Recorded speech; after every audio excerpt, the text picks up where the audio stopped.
Nuestro programa se cierra hoy en este viaje que hacemos ahí a Cornellana, a San Salvador de Cornellana, porque claro, 1000 años, ¿qué queréis que os diga? No se cumplen todos los días, ¿eh? Y el monasterio de San Salvador de Cornellana acaba de llegar pues a esa cifra tan impresionante. Allá por el año 1024 se funda ese cenobio que tanta importancia tuvo y que sus avatares también le han llevado por diferentes derroteros. Todo eso lo vamos a comentar ahora con David Valiela Rodríguez, que es vecino de Cornellana, lo cual eso ya está para empezar muy bien, pero sobre todo es presidente de esa plataforma Salvemos el Monasterio de Cornellana de la Ruina, ¿eh? Y esto ya lo remarco yo bien. Muy buenos días, David. Buenos días a todos. Bueno, David, es un placer, ya sabes, charlar contigo. Hace ya un montón que hablábamos en una ocasión, bastante antes ya de esta efeméride, porque, por cierto, vosotros ya lleváis mucho tiempo con con ese lema, ¿no?, de salvar el monasterio de Cornellana de la ruina, que poco a poco parece que los esfuerzos también van dando sus frutos. ¿Cuándo empezó el proyecto de Salvemos el Monasterio, David? Y así empezamos un poco por ahí. Bueno, el proyecto empezó más o menos sobre finales de 2012, principios de 2013, cuando, varios vecinos empezamos a movernos por redes sociales, subiendo fotos de cómo estaba el monasterio, comentando a ver quién ponía la foto más fea, entre comillas, viendo cómo estaba en ruinas, pues que nos daba pena un poquitín verlo así, y era un poco para retroalimentar nuestro descontento. Y entonces, a finales de ese año, en 2013, decidimos reunirnos para comentar el tema un poco y a lo mejor definir ya lo que al final acabó siendo una plataforma vecinal que se reuniera con diferentes instituciones y partidos políticos para ver si llevaban a cabo lo tan prometido como era la rehabilitación del monasterio. ¿Cómo lo veis ahora, después del paso del tiempo, de ese inicio de esa asociación, de ese proyecto? Seguimos planteándonos que hay que salvar el monasterio de Cornellana de la ruina, a pesar de estas efemérides que ahora vamos a mencionar contigo. ¿Cómo ves el futuro? Se ha puesto un poco mejor, ¿no?, con respecto a aquello que veíais hace un tiempo ya, ¿eh? Sí, la verdad que desde la última vez que hablamos, el monasterio ha lavado su cara. El exterior ha dado un cambio espectacular, con la limpieza de las fachadas y la colocación de la carpintería y la reposición de balcones y estructuras metálicas de los forjados de los balcones.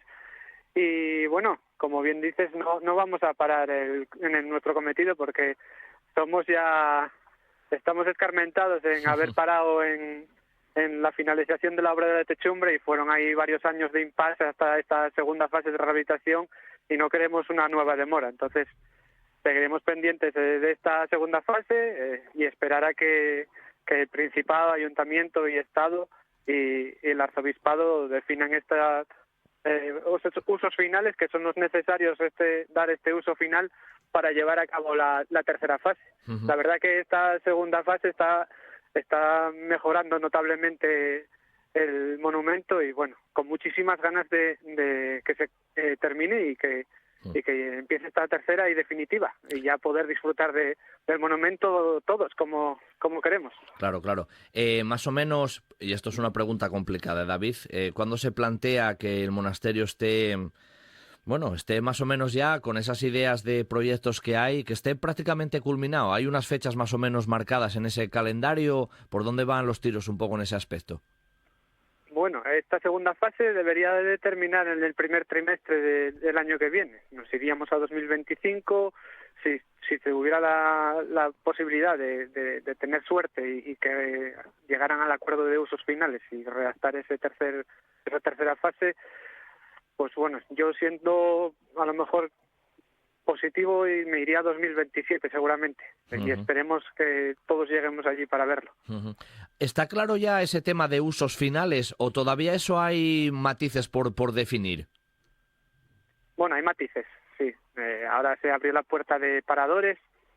Antes era un uso para como un albergue de alto standing, así un poco de mayor calidad, que ya tenemos un albergue bastante bueno, el segundo albergue mejor valorado del Camino Primitivo, y a lo mejor alguna estancia para albergar el archivo del Camino de Santiago, diferentes aulas a lo mejor para usos didácticos, culturales, exposiciones.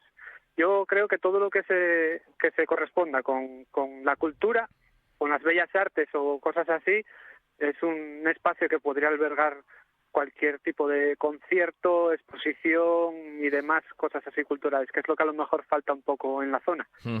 Sin duda.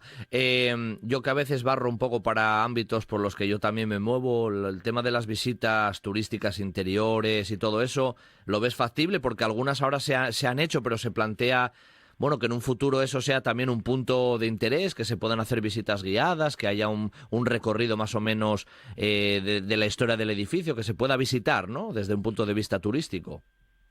Bueno, pues si por mí fuera, seguro, porque viendo el éxito que tuvo estas 2 jornadas del milenario, que hubo puertas abiertas con visitas guiadas por parte de David Azpiazu, fueron un éxito total. Había varias horas a lo largo de los 2 días, sábado y domingo, y hubo muchísima gente demandando el poder visitarlo.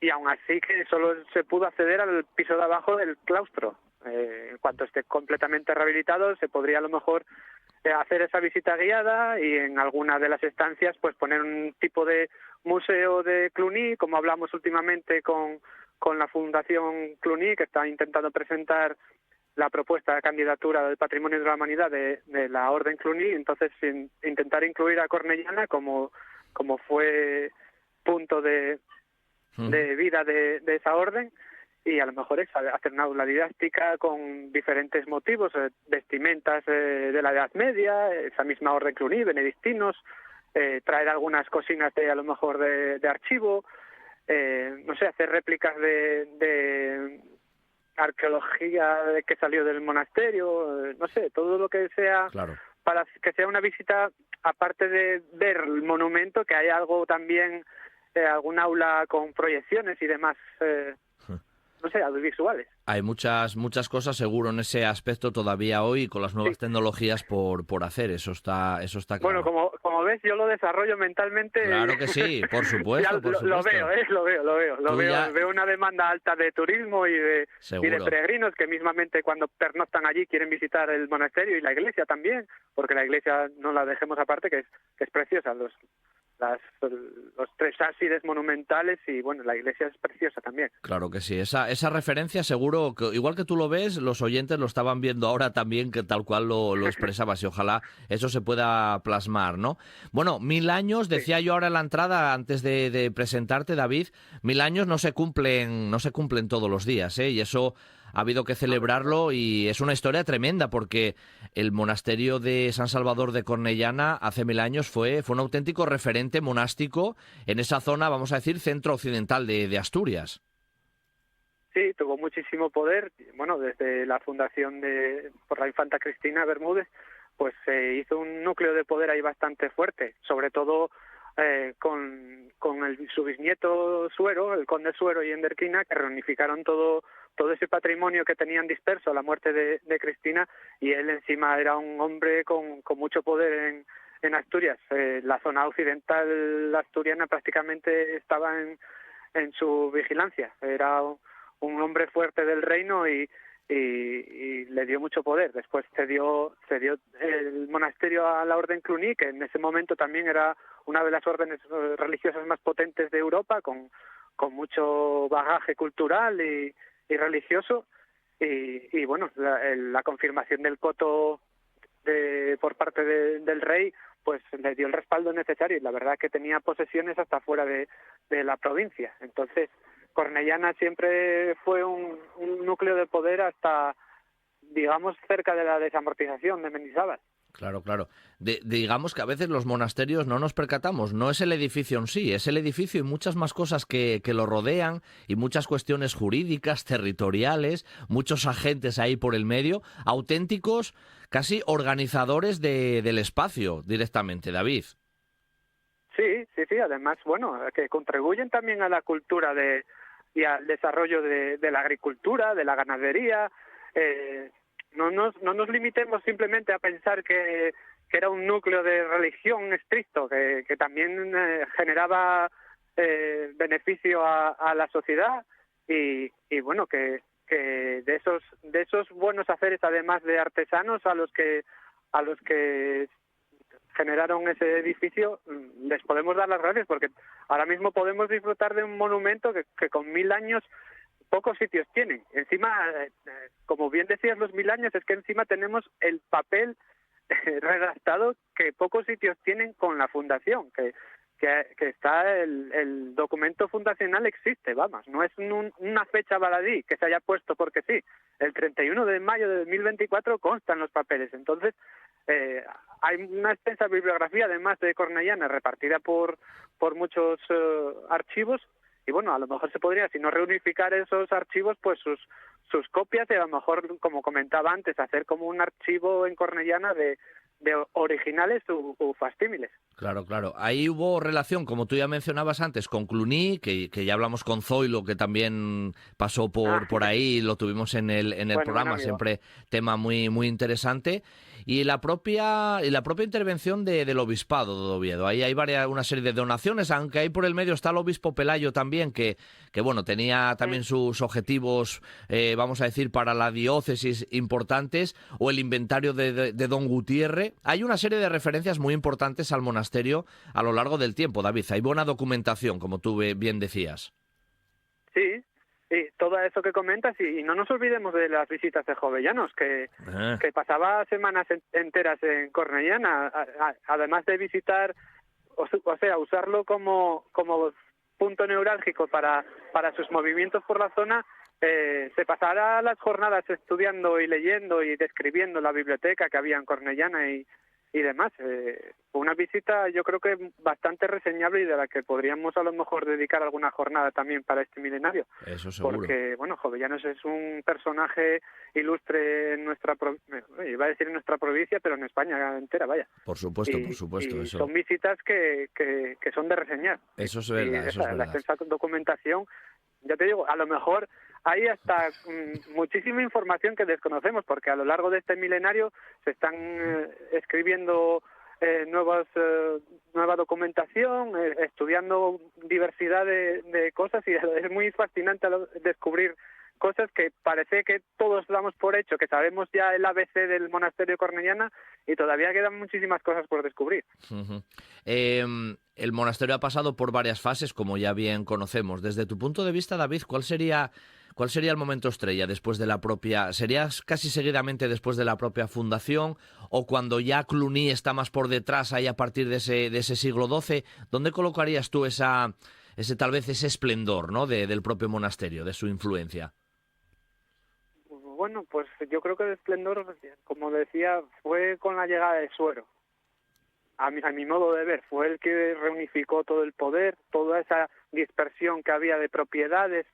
Fue el hombre que reunificó, bueno, y a Inderquina, por supuesto, fueron los que reunificaron todas esas propiedades, y los que al final fueron dándole el acercamiento a esas tierras que había dispersas, y generando el coto, que, bueno, si bien es cierto que después fue el rey el que respaldó ese coto, si él no llega a reunificar todas esas propiedades, pues a lo mejor no hubiese llegado a tener el poder que tuvo Cornellana. A lo mejor habría derivado hacia otras zonas grandes de influencia, como podría ser Obona o Corias en su momento en el occidente.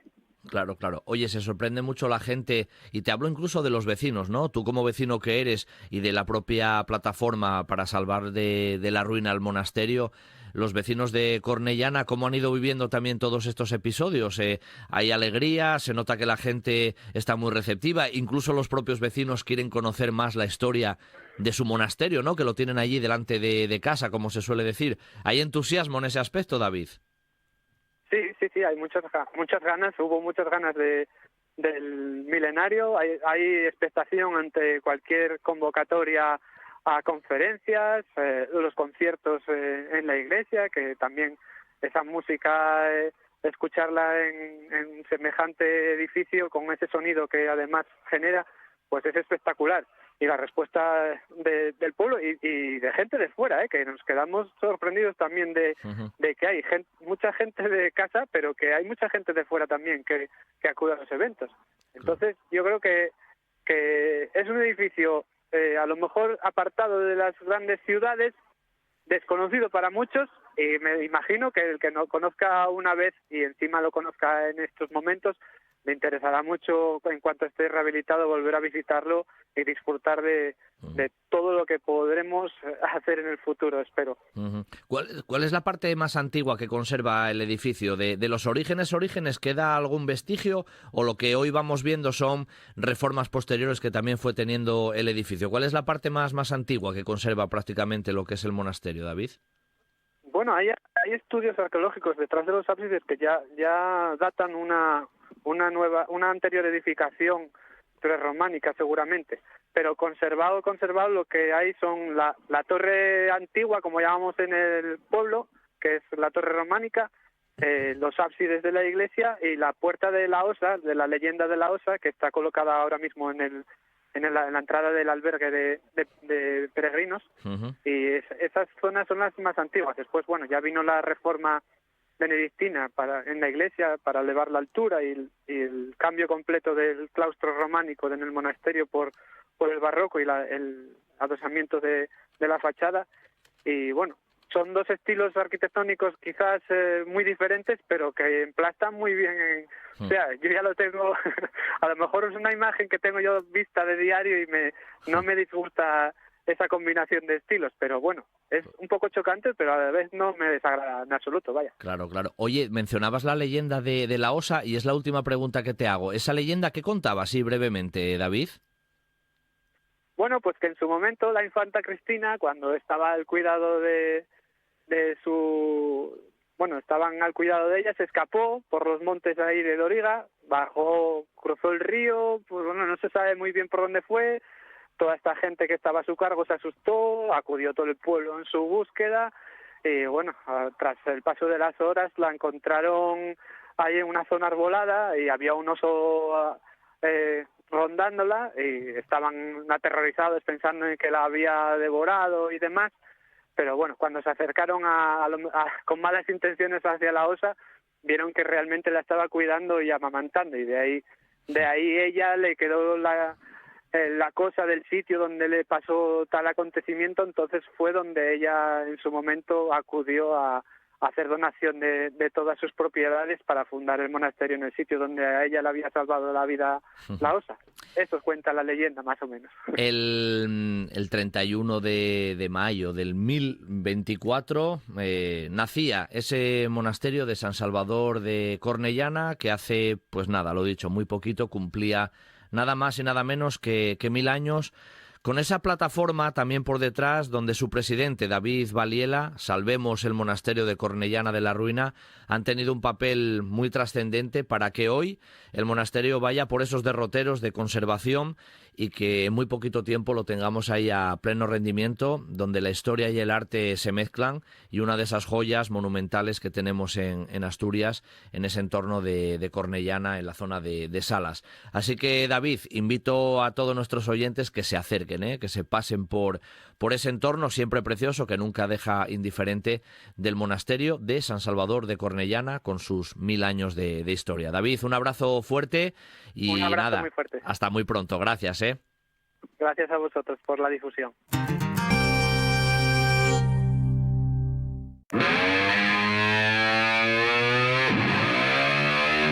Un buen día para viajar con Pablo Vázquez en RPA.